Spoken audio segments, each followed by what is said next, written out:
I walked through my front door, expecting the smell of Margaret's pot roast and the sound of her humming along to the oldies station.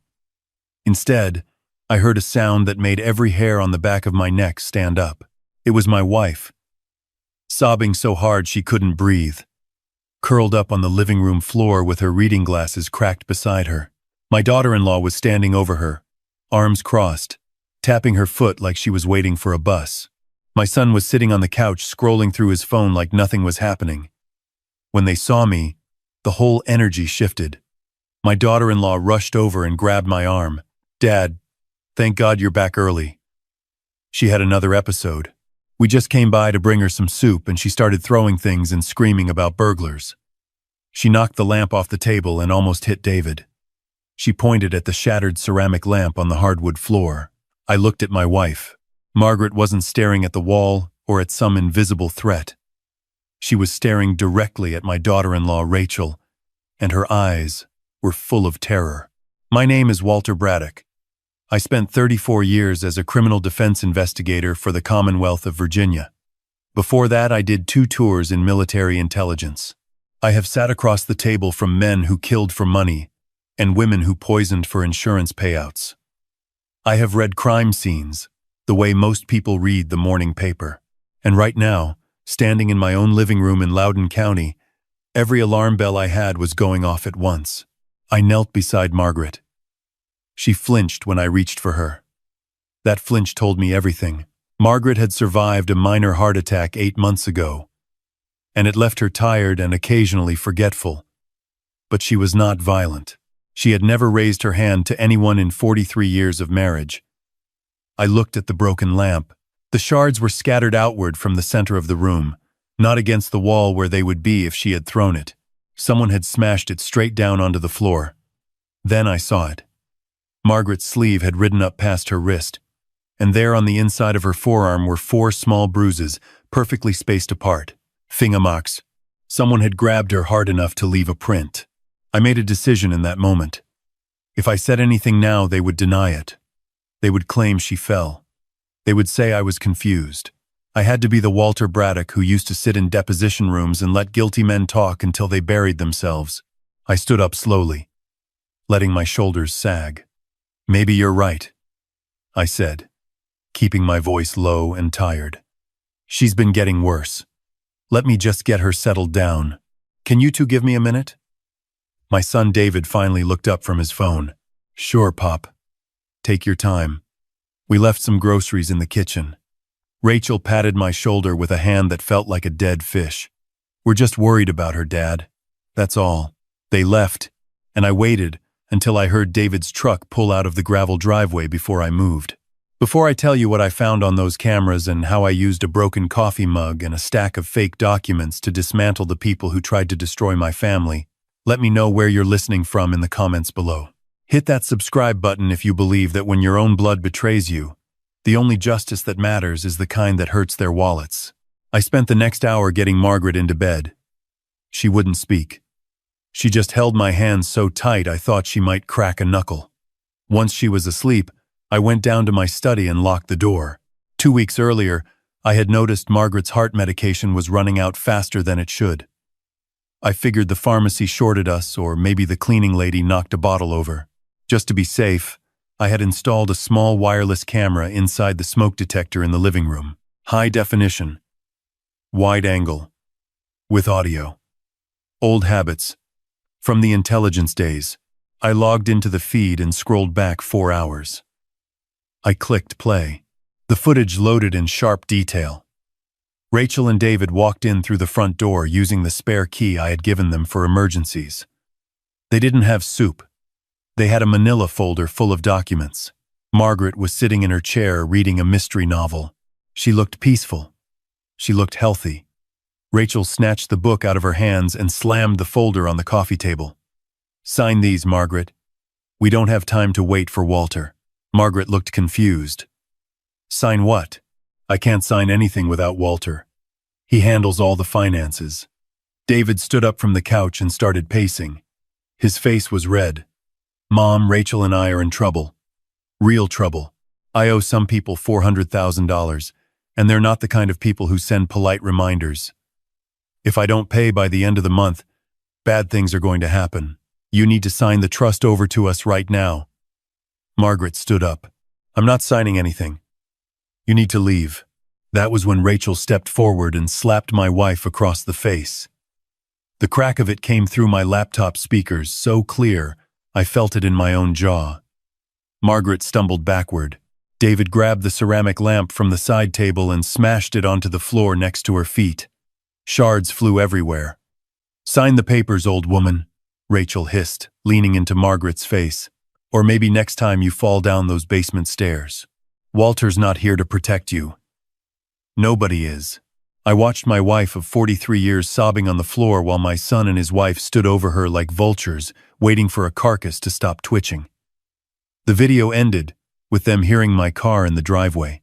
The transformation was instant. Rachel smoothed her hair. David kicked the folder under the couch. They rearranged their faces to lie to me.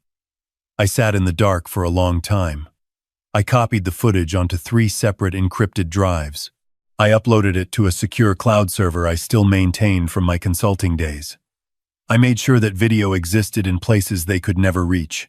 I could have called the sheriff right then.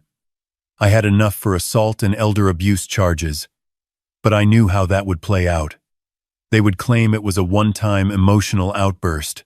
Rachel would cry in court and say she was under pressure. David would get a public defender who would plead it down to probation. And worst of all, they would still think they were smarter than me. No. I wanted to hit them where it actually mattered. I wanted to dismantle them financially, legally, and personally. I wanted them to watch everything they valued turn to ash. The next morning I brewed coffee and waited. At 8 sharp, the front door opened. David and Rachel let themselves in with that spare key. They walked into the kitchen radiating nervous energy. "Morning, Pop," David said too loudly. "How's Mom doing?" "Resting," I said, turning my back to pour coffee. "I barely slept. Kept thinking about what you said about her getting worse." I sat down heavily at the table and rubbed my forehead. "You might be right. I can't handle this alone. But the problem is money. If we need to get her into a care facility, we're looking at $10,000–12,000 a month. My pension won't cover that." I let the silence sit for a moment. "I'd have to liquidate some assets. I've got a portfolio of stocks and real estate holdings worth about $3.5 million. I was saving it for you two, actually. But I guess I'll have to sell it off." The air left the room. I saw David's eyes go wide. Rachel gripped the edge of the table so hard her knuckles turned white. "Dad," Rachel said, her voice carefully controlled, "you don't need to go through all that stress. If you give us power of attorney, we can manage the whole thing. We'll make sure Mom gets the best care and protect the rest from taxes." David pulled out a document. It was the same form they had tried to force Margaret to sign yesterday. The name at the top had been changed to Walter Braddock. A general power of attorney granting them complete control of every account, every property, every investment I had built over a lifetime. I reached for my reading glasses. I picked up a pen. I saw Rachel hold her breath. David was practically vibrating. I brought the pen to the paper. Then I reached for my sachet, the mug with my other hand, and let my arm jerk in a convincing tremor. The mug tipped. Hot coffee flooded across the table, soaking the document until the ink ran and the paper turned to brown mush. "Oh Lord," I said, fumbling with a napkin. "Look at me. I'm so clumsy." David cursed under his breath. Rachel's face went tight with fury before she forced it into a smile. "It's fine, Dad. We'll print another one." "You know what?" I said. "Let me have my attorney, Jim Hartwell, look this over first, just to make sure we're doing it right for taxes." The mention of Hartwell, my old war buddy turned estate lawyer, made David flinch. "We don't need a lawyer, Pop. That's just more money. If I'm signing over $3.5 million, I said firmly, I want it done properly. We can meet next week." David looked like he had swallowed a wasp, but he couldn't push harder without blowing his cover. They left, and I watched from the window as David kicked my mailbox on the way to his truck. Good.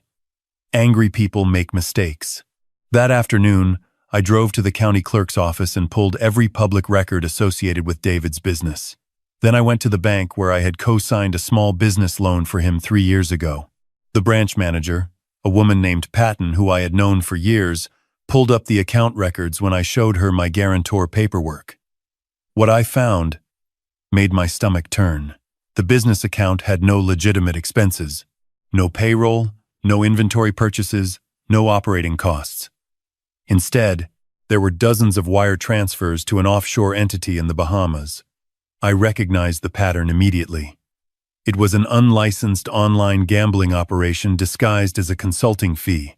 David had burned through $280,000 of the business loan chasing losses. But that wasn't the worst part. The credit report showed collection activity from a firm in New Jersey that I knew by reputation. They were the friendly face of a syndicate that did not send second notices. They sent men with baseball bats. The total debt with penalties and interest was just over $400,000. Then I checked Rachel's supplemental card on the business account. $65,000 in 1 year.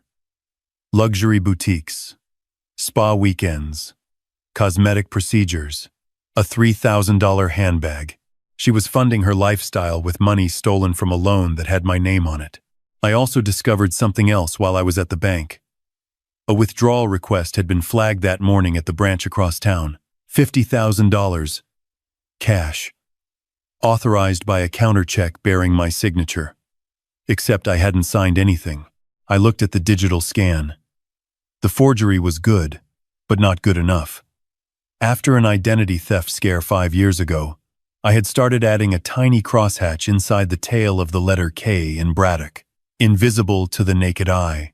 The forged signature didn't have it. I told Patton to flag the check for manual review and stall the withdrawal. I wanted David standing at that counter sweating, thinking the money was coming, and then walking out empty-handed. I drove home with a plan solidifying in my mind. If David didn't get that cash, he would come for the only other liquid asset he knew about. The fireproof safe in my study where I kept emergency cash and the deed to our property. And when he came for it, I would be ready. But when I pulled into the driveway, something was wrong. The house was too quiet. I walked inside calling for Margaret. No answer. Her chair in the sunroom was empty. Her knitting basket was overturned. The half-finished crossword on the table was crumpled, like someone had been pulled away from it. On the kitchen counter was a note in David's handwriting. Mom had a violent episode. For her safety, we called emergency services. She's been admitted to Ridgeview Behavioral Health for a 72-hour evaluation. If you want to see her, bring the signed power of attorney and the property deed to Rachel's office tomorrow at 9. Don't bring lawyers. My blood went cold. They had taken her. They had used the symptoms from the day before. The confusion she showed after I now realized they had been tampering with her medication to convince a doctor to sign an involuntary commitment order. I checked the security camera footage. I saw the ambulance pull up. I saw David meet the paramedics on the porch, wringing his hands, pointing inside. I switched to the interior camera. Margaret was sitting in her chair working on her crossword. She looked up, expecting me. Instead, she saw strangers. David pointed at her and shouted, "She has scissors." She threatened to stab my wife. Margaret was holding a pencil. She held it up, confused. "No. I'm doing my puzzle." The paramedics moved in. One of them grabbed her arm. She screamed, "Walter! Walter! Help me!" I watched my wife being strapped to a gurney while she cried out my name. I watched David standing in the corner with his arms folded, nodding along as he signed the transport papers. I watched them wheel her out of our home. I put the phone down. A sound came out of me that I didn't recognize. It started low and rose into something raw and primal. It was the sound of a man who had spent his entire life inside the system, realizing that the system had just been weaponized against the person he loved most.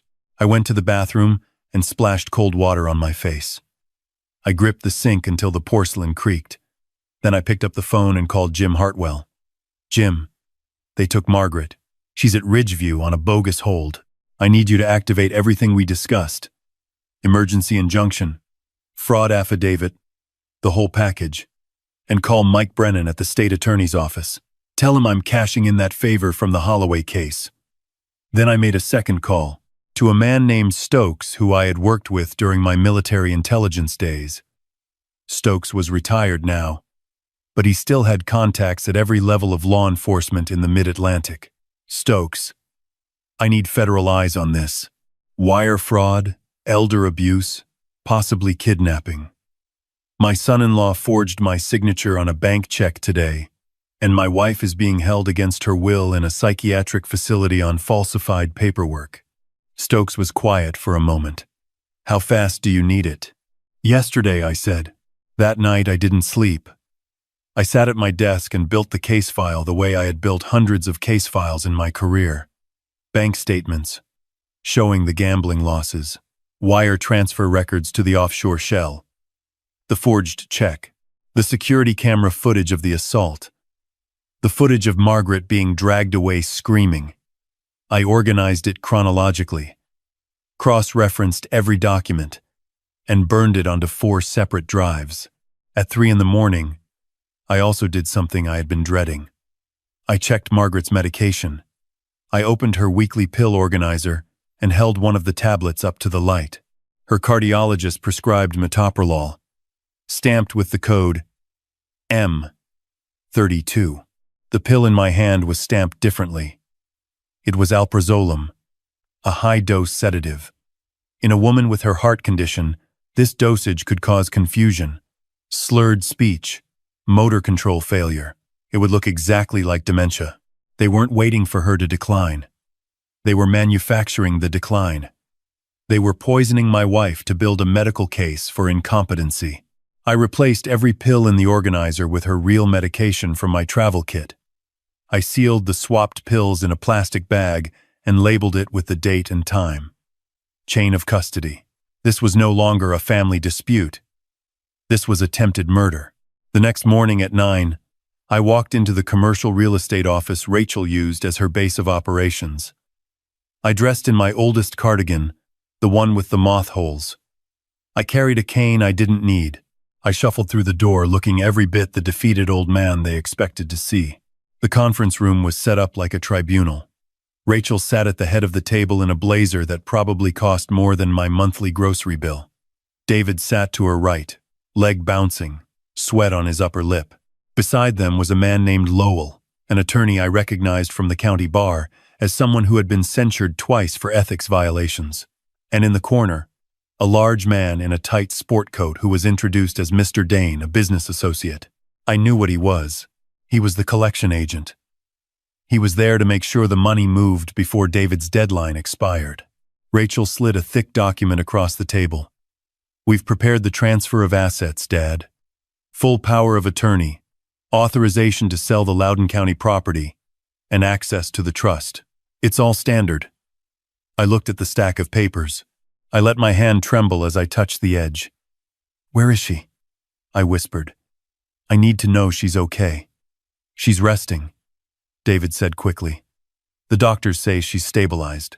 She's in good hands. I want to see her. David pulled out his phone and dialed. A moment later, he turned the screen toward me. I caught a glimpse of Margaret lying in a hospital bed, eyes closed, looking pale and small. He pulled the phone away before I could look closely. See? She's fine. Now sign the papers, Pop. Let's get this done. I pulled out my pen, an old silver fountain pen Margaret had given me for our 30th anniversary. I uncapped it slowly. I looked at Rachel. I looked at David. I looked at the man in the corner checking his watch. I placed the nib on the signature line.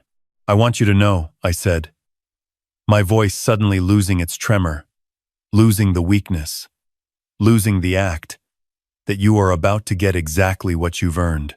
David laughed nervously. Yeah, Pop. Just sign it. I wrote on the paper. But I didn't write Walter Braddock.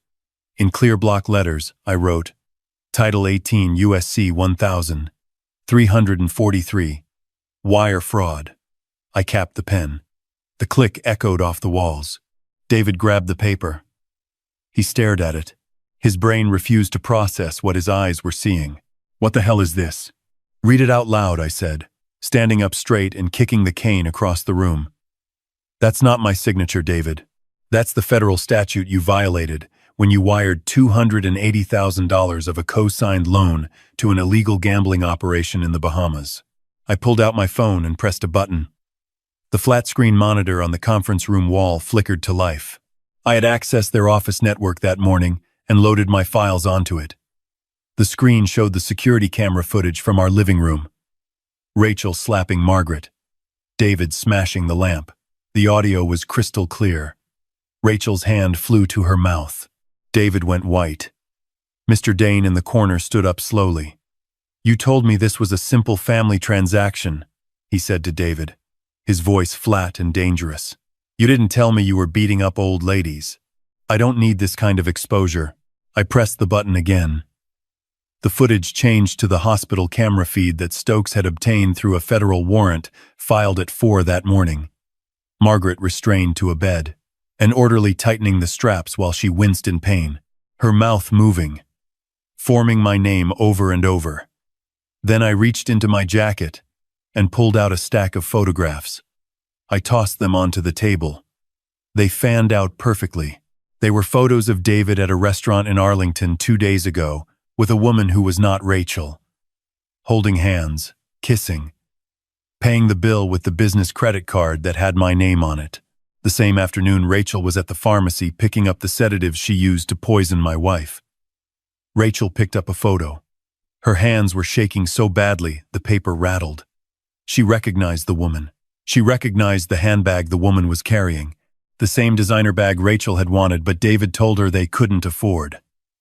"David," she whispered. "Who is this?" David stammered. "That's a client. Pop is lying. He's trying to turn us against each other." Rachel looked at the photo. Then she looked at the footage of her mother-in-law tied to a hospital bed. Then she looked at her husband. Something inside her broke. She launched herself across the table and raked her nails down David's face. He screamed and tried to shove her off. They crashed to the floor, knocking over chairs. I walked to the window and pulled back the blinds. Down on the street, a convoy of black SUVs and unmarked sedans had pulled up to the building. Red and blue lights flashed silently against the glass of the neighboring offices. I turned back to the room. I'd suggest everyone stay exactly where they are. The door burst open. Federal agents in tactical gear flooded the room.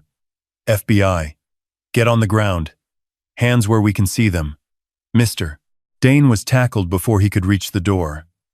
Lowell, the lawyer, was handcuffed against the wall, already calculating his plea deal. David and Rachel were pulled apart and cuffed separately, both of them bleeding and screaming. I stood in the center of the chaos, untouched. An agent approached me. "Mr. Braddock, we have a team at Ridgeview right now. Your wife is being transferred to Inova Fairfax. She's safe. Safe." I let out a breath I felt like I had been holding for a week. They dragged David past me. He looked up, his face streaked with blood and tears. "Pop, please. I can fix this. I'll pay you back. I swear." I looked down at him. I remembered the day he was born. I remembered teaching him to ride a bike in the driveway of this same county. I remembered the day he asked me to co-sign that first business loan and swore on his mother's life he would make it work. "You can't pay me back, David," I said, "because you're bankrupt. Not just financially. You're morally bankrupt. And I'm done subsidizing your debt." I turned to the agent. "Take him." Then they brought Rachel past me. She looked at me with ruined mascara and wild eyes. "Dad, help me. I have a daughter. Emma is only 6. You can't do this." I looked at her. "You should have thought about Emma before you drugged her grandmother." The courtroom 3 months later smelled like floor polish and regret. I sat in the front row. The seat beside me was empty. Margaret wanted to come, but I wouldn't let her. She was getting stronger every day, but I would not let them see the damage they had caused. David came in first. Prison had stripped the arrogance off him like paint thinner. He was thin. His head was shaved. He wouldn't look at the gallery. Rachel came next. Without the makeup, and the designer clothes. She looked like a stranger. When she saw me, her face crumpled and she mouthed something I couldn't hear. The evidence was overwhelming. The wire transfers, the forged signature, the security footage, the toxicology report confirming the medication switch. Lowell had already turned state's witness, testifying against all of them in exchange for a reduced sentence. When the time came for the victim impact statement, David's public defender stood up first. "Your Honor, my client's 6-year-old daughter Emma needs her parents. We ask for leniency on those grounds." David stood and held up a crumpled photo of Emma. "Dad, please," he said, his voice breaking. "Don't punish Emma for what I did. Write a letter to the judge. Tell them you forgive me. She needs her father." The courtroom went silent. The judge looked at me.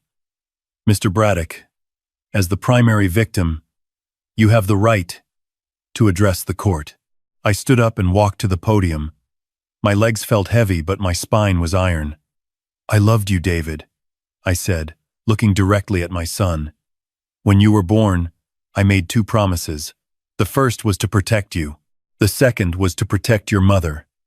You forced me to choose between those promises, and I will choose your mother every single time." David's face fell. "You asked me to think of Emma," I continued. "I am thinking of her. I'm thinking that if I let her be raised by parents who would drug an old woman and forge a man's signature to steal his life savings, I'm sentencing that child to become exactly what you became. The kindest thing I can do for my granddaughter is make sure she learns that actions have consequences, even when those actions come from people who share your blood." I turned to the judge. "Your Honor, my wife still wakes up screaming in the middle of the night. She still flinches when someone reaches for her arm. She spent 3 days strapped to a bed in a psychiatric ward because her own son told paramedics she was dangerous. Tolerance for that kind of evil is not mercy. It's permission to do it again." I sat down. The judge sentenced David to 12 years for wire fraud, money laundering, and aggravated elder abuse. Rachel received 7 years for conspiracy, kidnapping, and fraud. The gavel came down with a sound that shook the room. I watched the marshals lead them away. David screamed my name. Rachel collapsed and had to be carried. I watched until the heavy doors closed behind them. I walked out of the courthouse into bright afternoon sunshine. My phone buzzed. It was Jim Hartwell. "Walter, the family court judge signed the emergency custody order this morning. Emma is officially in your and Margaret's care. The social worker will bring her to your house this evening." I stood on the courthouse steps and let the sun warm my face. I had lost a son, but I had saved my wife, and I had gained a granddaughter who would never know the cruelty of the people who created her. Not if I had anything to say about it. That evening, Margaret and I stood on the front porch of our cottage by the lake. A silver sedan pulled into the driveway. A social worker stepped out, and then opened the back door.